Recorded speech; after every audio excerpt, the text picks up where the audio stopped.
Alô, alô, amigos e minhas amigas, estamos juntos aqui no nosso pós-jogo aqui do Conversa de Torcedor para vocês e falando do jogo atrasado pelo Campeonato Brasileiro, 14ª rodada do Campeonato Nacional.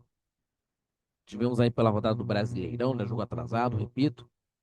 E o Vasco, depois de uma exibição pela...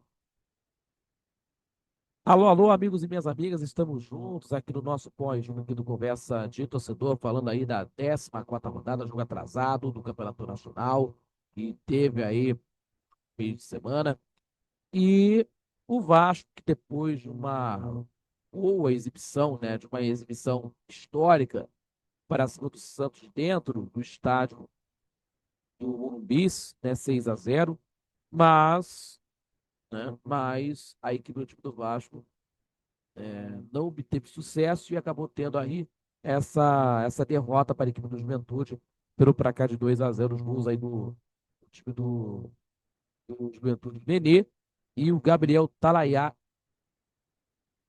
E, temos, e tivemos aí os gols da equipe do Juventude, do Nenê, né, e do Gabriel Talaiari, que ampliou o jogo para a equipe de Caxias do Sul. Então, com esse resultado, a equipe gaúcha diminuiu a distância para a equipe do Fernando Diniz para apenas um ponto de vantagem, né?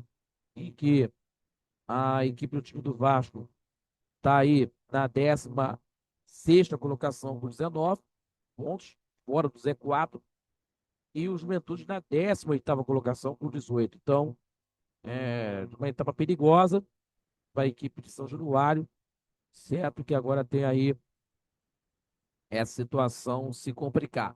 Mas vamos falar aqui desse confronto que aconteceu lá em Caxias do Sul, que teve a lei do ex, né, o Guto Nenê, que é ídolo do Vasco, certo? Que marcou aí para a equipe do Juventude, e o gol do Gabriel Talhari, ampliando a vantagem, mas vamos falar aqui de tudo isso que aconteceu, mas antes disso, se inscreva no canal do YouTube, compartilhe os nossos vídeos e deixe aquele like, seu joinha, que ajuda muito o nosso crescimento do canal, também fortalece o nosso trabalho, e também acompanha pelas redes sociais do Conversa de Torcedor. E não esquecendo, temos aí o nosso Conversa de Torcedor Notícias, terça e quintas-feiras, 18 horas no canal do YouTube do...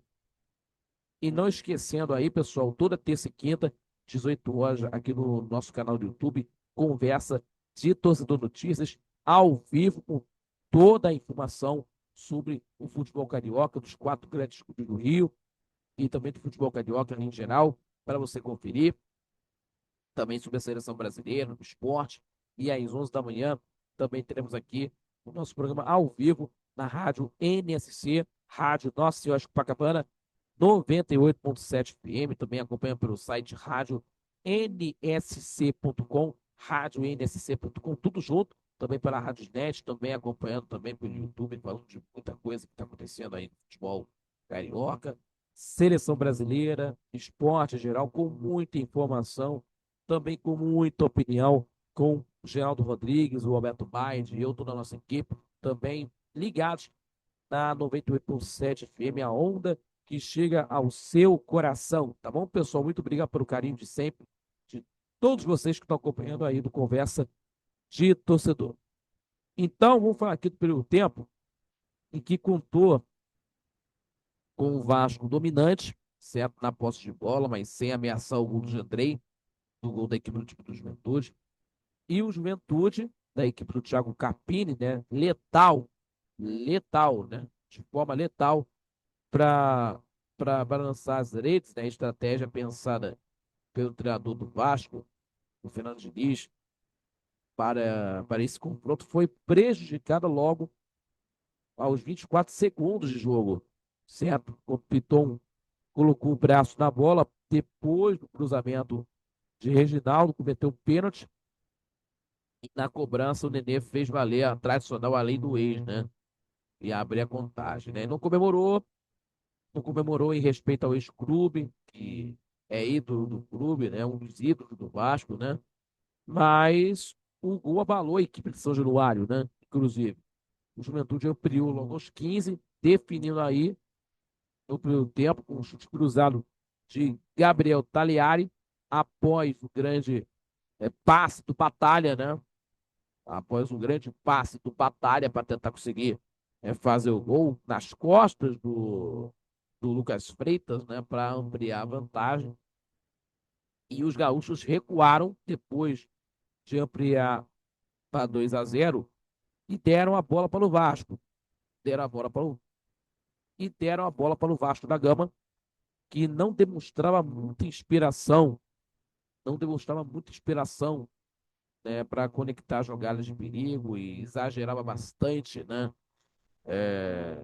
dos cruzamentos para o Ferretti na área, e a defesa da equipe de Juventude, porém, foi soberana pelo alto em praticamente todas as disputas,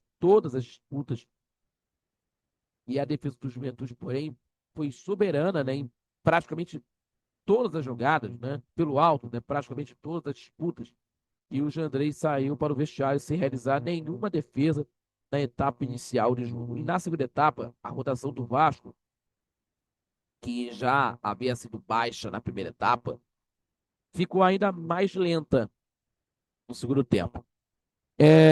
O Diniz promoveu as mexidas, né, tentando mudar dentro da estrutura tática, né, do jogo, mas não surtiu efeito. Não surtiu efeito. E chegou a deixar a equipe sem nenhum zagueiro, para ser mais exato, né, para tentar conseguir procurar para tentar para que o Vasco tentasse uma reação, né? E o Ferretti também foi substituído logo nos primeiros minutos, o GB, mas o Vasco seguia com dificuldade de ameaçar o gol do Jandrei. Inclusive, a melhor chance foi em finalização de fora da área do Coutinho, já aos 30 da segunda etapa, pouco, muito pouco para quem precisava dos 3 gols para tentar respirar na luta contra o Z4 do Campeonato Brasileiro. E com o resultado na mão, a equipe de Caxias esperava nos contra-ataques para definir. Né? Tava na dele para tentar conseguir definir a partida nos contra-ataques, certo? Para definir isso, né?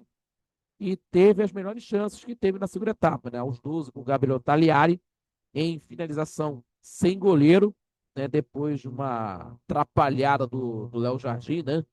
Depois de uma atrapalhada do goleiro do Vasco, né? O Léo Jardim, mas o Tietê salvou praticamente em cima da linha, né? Para a equipe do Vasco, e o atacante ainda teve ótima cabeçada no cantinho do goleiro, que fez uma ótima defesa aos 22 minutos de jogo do segundo tempo, aos 22, e no final, vitória tranquila da equipe do time do Juventude. E erros, né?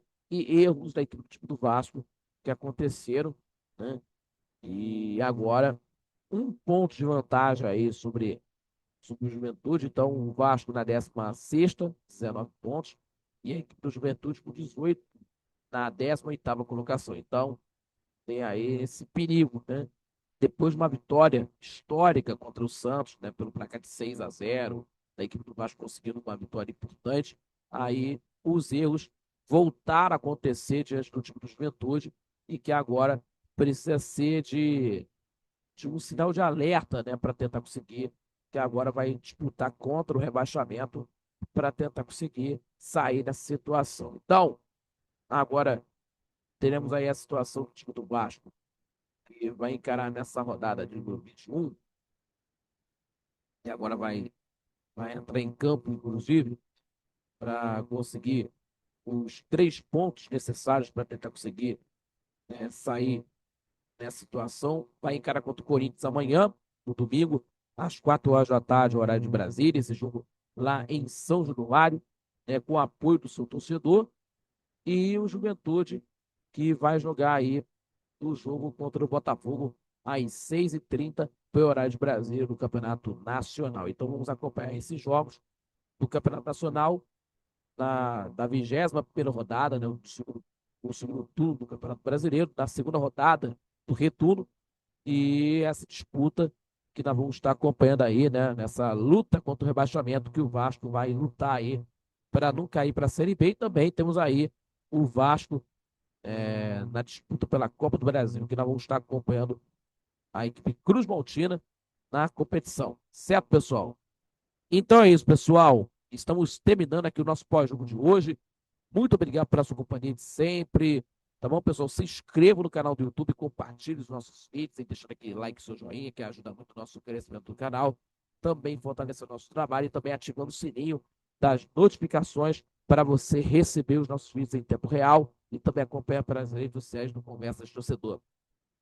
E não esquecendo, terça e quintas-feiras, 6 da tarde, no canal do YouTube do Conversas de Torcedor Notícias e também acompanhando às 11 da manhã de todo sábado pela rádio Nossa Senhora de Copacabana, 98.7 FM, também acompanhando pelo site radioitcc.com, pela Rádiosnet, também pelo YouTube do Conversas de Torcedor, com muita informação e muita opinião para você conferir também, acompanhando com as informações do futebol carioca, seleção brasileira, no esporte em geral, com opinião, né, de quem entende do assunto, né, com o Geraldo Rodrigues, Alberto Baide e eu, toda a nossa equipe, trazendo informações também e opinião para você conferir.